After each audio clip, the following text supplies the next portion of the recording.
ఏం చేస్తున్నావురా? ఏం లేదురా, ఈ సొసైటీ ఏడిపోతుందా అని ఆలోచిస్తున్నా. ఆలోచించి పీకేదేం లేదు కానీ చాయ్ దానికి ఓంపా. లేదురా, ఈరోజు ఏదో ఒకటి వీకాల్సింది.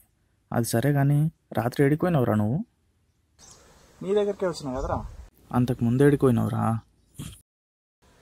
పక్క ఊర్లో దోస్తుగాళ్ళు కలిసినుండే, చిన్నగా పార్టీ చేసుకున్నాం, తాగి వచ్చిన రాత్రి. మరి తాగినాక నా దగ్గరికి ఎందుకు వచ్చినావురా? సరే, మరి నా దగ్గరికి వచ్చినాక ఏం చేసినావు? వచ్చిందైతే గుర్తుందిరా, కానీ ఏం చేసినానో గుర్తులేదు. ఎందుకేమన్నా చేసిన? నీకెందుకు గుర్తుంటుందిరా? నువ్వు గువ్వ నిండా తాగొచ్చి నా దగ్గరకు వచ్చి పడిపోతే మనోడే కదా అని చెప్పేసి మీ ఇంటికాడ దించేసి వచ్చినందుకు మీ అమ్మ నా బూతులు తిట్టిందిరా బై. ఏం తిట్టిందిరా? నువ్వేంట్రా తోలుకొచ్చినావా? నిండా దాపి తోలుకొచ్చినావా? ఆనే వండుకోద్దా? ఓకే, గువ్వ నిండా తాగుడు, గువ్వ బొర్లేసి వండుడు, పని లేదు బాట లేదు. బాడుకోలకు తాగుతూనే ఉంటారు. ముత్యం అసంటి పోరాగాని ఆగమాగం చేసిరు మొత్తం వీళ్ళు ఇండ్లలో మనవయ్య. అయినా మా బాడుకోకు సిగ్గు లేదులే, ఏ అడ్డమైన వాడు వచ్చి పిలిచినా కానీ పోతాడు ఉరుక్కుంటా. ఎంత తిట్టినా కానీ సిగ్గు శరం ఉండదు కొంతమందికి, ఇంకా తాపుతూనే ఉంటారు. ముత్యం అసంటి పోరాన్ని తాపి పాడు చేసిరు. అరే సారీరా.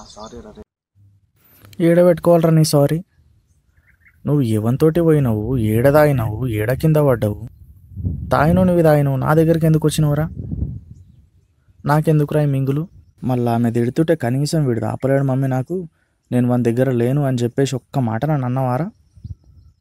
తాగినోళ్ళు మంచిగానే ఉంటారా, సోపతిగాళ్ళు ఉంటారు చూడు, గా జతగాలకే ఈ మింగులని. అసలు మేము ఏం చేసినాం రా నాకు అర్థం కాదు. మిమ్మల్ని సేఫ్గా ఇంటికాడ దించుడు మేము చేసిన తప్ప? దించినందుకు కూడా తిట్లు తినాలన్నారా? నాకు అర్థం కాదు. ఎప్పుడు తాగినోడు మంచిగానే ఉంటాడు రా, వాని వెనకాల ఉన్నోనికే మింగులు పడతాయి. మీ అమ్మనే కాదు మొత్తం సొసైటీ ఇట్లా తయారైందిరా నాయన.